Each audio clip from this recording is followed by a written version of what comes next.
Rozana, e ulur në një cep të shtëpisë, me duart e kryqëzuara dhe një shikim të mbredh, fillon të bisedojë me Danjën për Eglin, duke mos e fshehur as pak pa kënaqësinë e saj.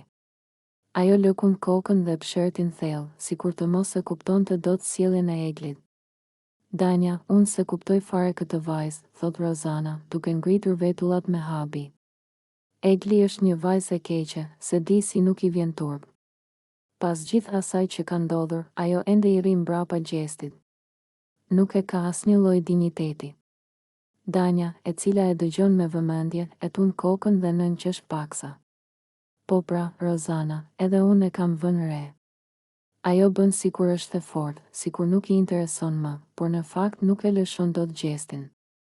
E ndjek kudo, I flet, kërkon vëmendjen e tij me çdo kusht, I përgjigjet ajo. Rozana lëkun këmbën dhe vazhdon e acaruar, pikërisht. Unë nuk e kuptoj se çfarë mendon ajo. Po I del vetja fare keq.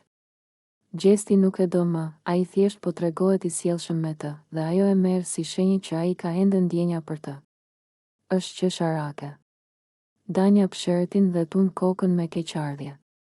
Dhe pastaj ankohet se ai e përdori, se ai e bëri të ndihet keq. Po mirë, atëherë pse vazhdon ta ndjek?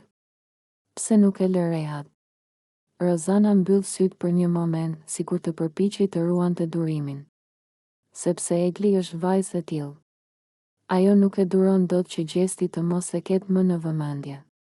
Ajo e do dramën, I pëlqen të luajë rolin e viktimës, por në fund të ditës është ajo që e kërkon këtë situatë. Danja tregon një buzëqeshje ironike. Po të mos I rrinte mbrapa, mbase do të kishte ruajtur pak dinitet. Por jo, ajo thjesht nuk di të ndalet. Të dyja tundin kokën me zhgënjim, duke kuptuar se Egli nuk kishte ndërmend të ndryshonte.